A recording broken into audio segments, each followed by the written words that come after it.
gini Ustaz ya. Jadi sekarang kan dikembangkan opini ya oleh influencer itu. Jadi kita itu tidak boleh membenci Yahudi.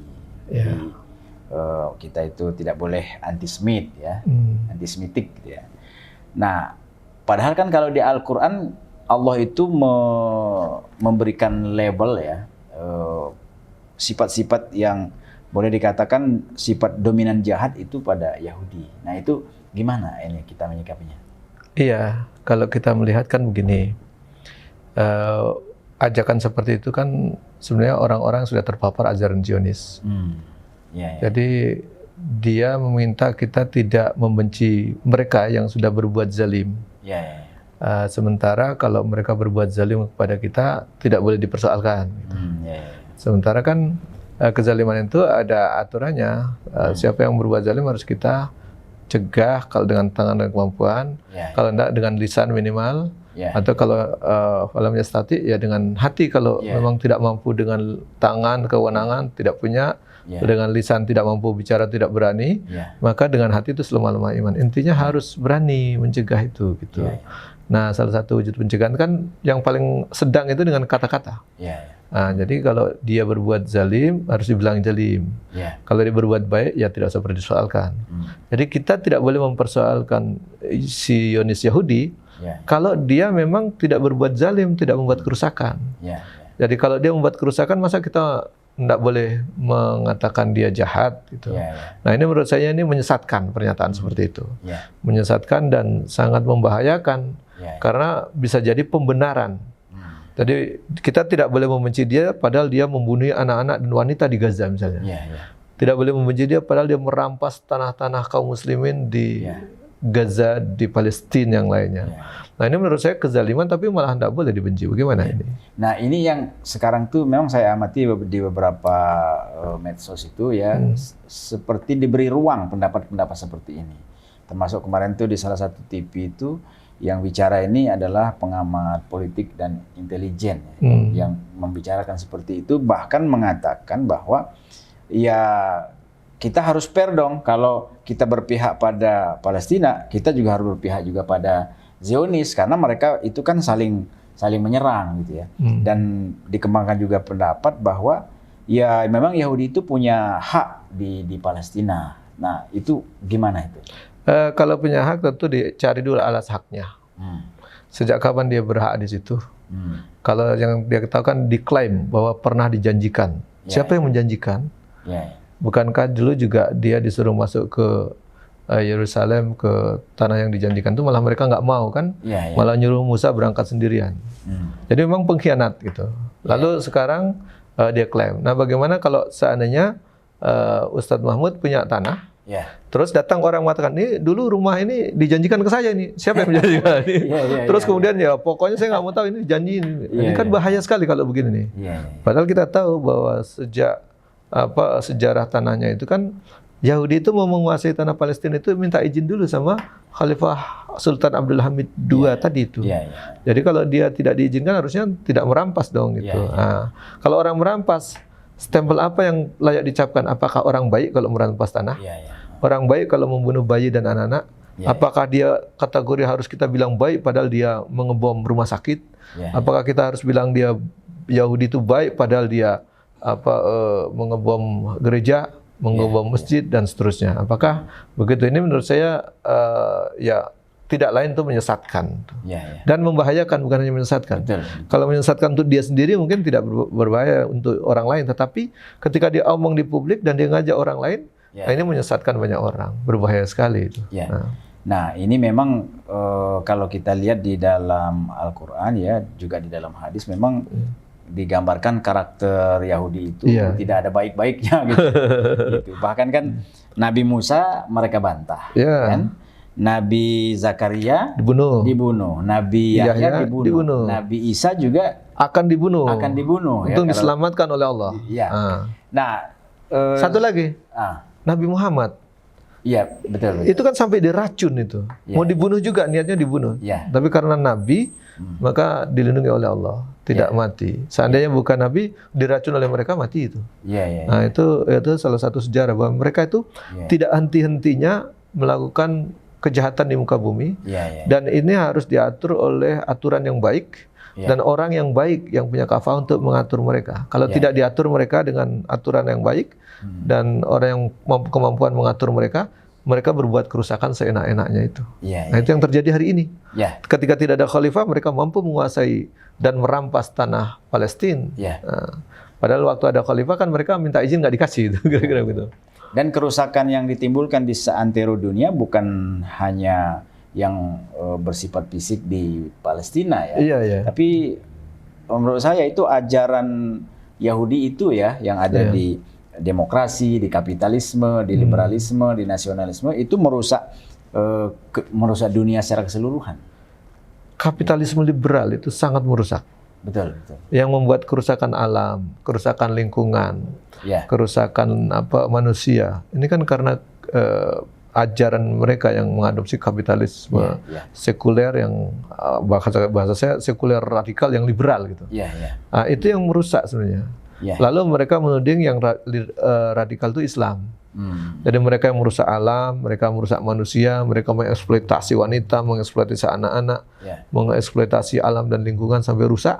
Tapi mereka menuding yang membuat kerusakan itu orang Islam atau orang Islam yang dituduh radikal atau teroris. Faktanya yang membunuh anak-anak sekian ribu, wanita sekian ribu bukan umat Islam. Tapi dia yang mengebom, membunuh, tapi dia menuding yang teroris umat Islam. Mereka melakukan sesuatu yang sangat jahat, tidak dibilang teroris. Jadi ini menurut saya memutarbalikan fakta, dan itu ajaran paling berbahaya itu. Ketika fakta sesungguhnya diputarbalikkan dan orang tidak tahu lagi mana benar mana salah. Nah, ini kalau kita berkaca kepada apa yang dilakukan oleh Rasulullah ya. Jadi Rasulullah itu tidak memberi ampun, dalam tanda kutip tidak memberi ruang sedikit pun kepada Yahudi sehingga mereka itu diusir habis ya dari Madinah gitu ya. Nah, ini bagaimana sikap kaum muslimin ke depan ya untuk menyelesaikan problem yang ditimbulkan oleh Yahudi ini? Jadi Nabi itu memberi ruang yang cukup kepada kaum Yahudi. Bagi kaum Yahudi yang patuh, tidak berkhianat, dilindungi di Madinah. Terikat dengan perjanjian damai, mereka bisa hidup berdampingan. Yang tidak berkhianat dilindungi. Tetapi sebagian yang berkhianat itu, entah Bani Qainuqah, Bani Nazir, Bani Qainuqah, itu kan melakukan pengkhianat-pengkhianat yang akhirnya diusir oleh Nabi. Supaya penduduk di Madinah itu aman. Nah, hari ini yang melakukan pengkhianatan-pengkhianatan itu kan mereka lagi gitu.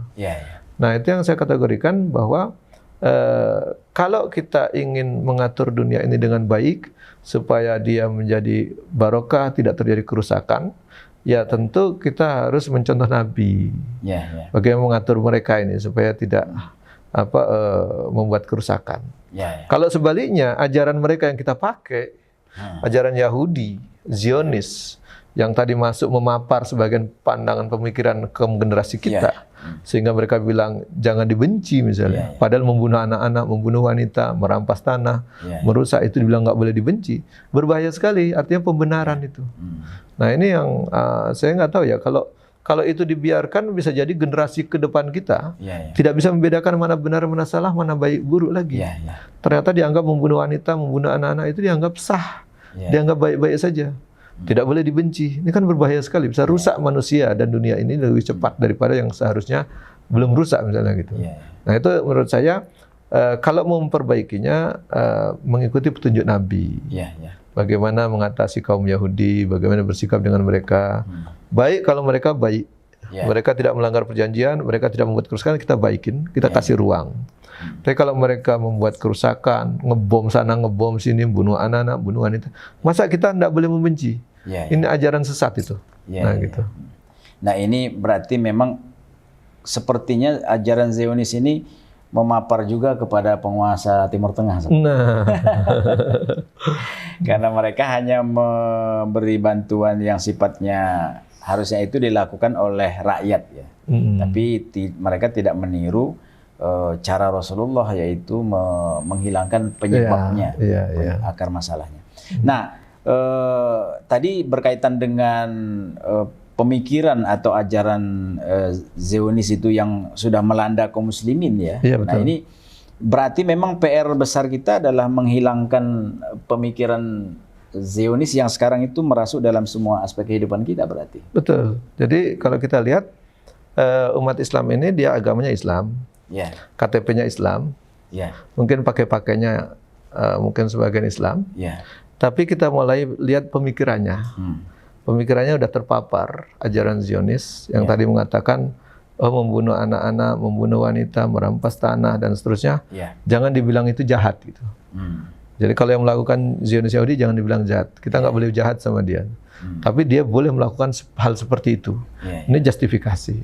Jadi kalau itu yang terjadi terus-menerus, maka kita khawatir kelakuan seperti itu dianggap sah, dianggap tidak zalim, dianggap tidak apa-apa. Nah itu yang berbahaya. Kedua, kelakuan itu bukan sekedar kelakuan, tapi sudah membangun sistem. Dan setelah membangun sistem, dia membangun budaya atau karakter ya. Nah, dari kultur nanti. Nah, kita kan berbahaya tuh. Dia begitu dia membangun sistem, baik sistem kehidupan kita kan satu persatu udah mulai meninggalkan Islam nih. Sekarang kalau kita tanya sistem pendidikan kita pakai Islam atau bukan, orang mulai bingung nih. Sistem ekonomi kita ini sebenarnya sistem Islam atau sistem riba atau sistem ekonomi kapitalis liberal, atau sistem Zionis tadi. Orang udah mulai bingung nih, gitu. Apakah sistem pemerintahan kita ini menggunakan sistem Islam atau sistem liberal atau sistem kapitalisme liberal atau sistem komunisme otoriter? Kan orang-orang mulai bingung nih. Nah disitulah pemikiran dimulai dikacaukan. Nah tugas kita kaum muslimin ini sebenarnya mengembalikan pemikiran itu untuk terikat kembali kepada contoh Nabi dan juga gagasan atau idenya kembali kepada ajaran Islam. Nah ini kalau kita bisa membalikan kepada itu, insya Allah pengaturan dunia ini bisa kembali damai seperti di Madinah itu.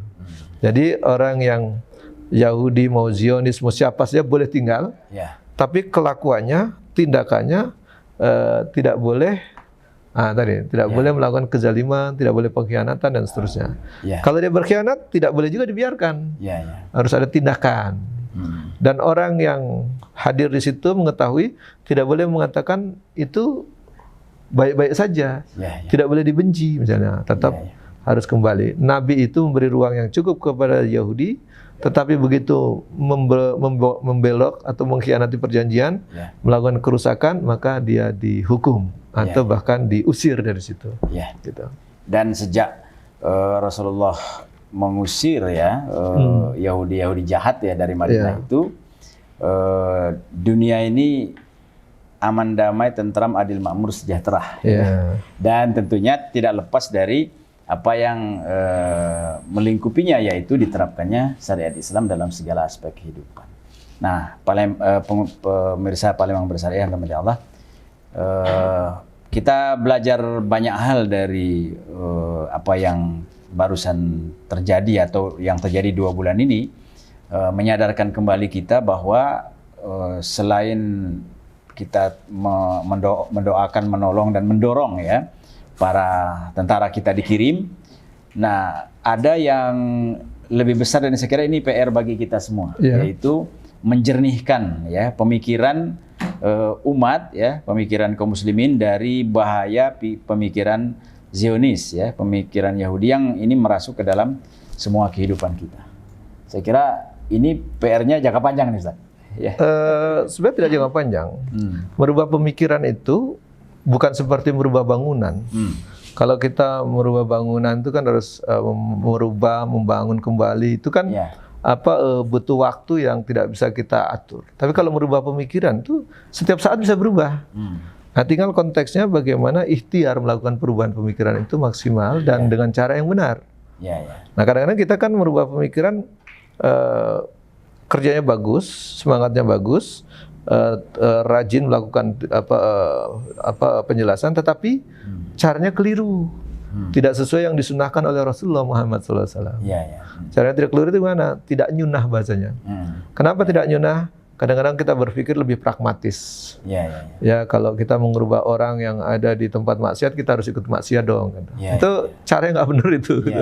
Jadi kita kalau mau merubah pemikiran orang, kita harus sampaikan dengan benar, dengan cara yang baik, dan minimal nyunah. Nyunah itu mengikuti apa yang disampaikan oleh Rasulullah Muhammad SAW sebagai suri teladan kita, atau satu-satunya orang yang layak untuk kita jadikan teladan dibanding orang-orang lain.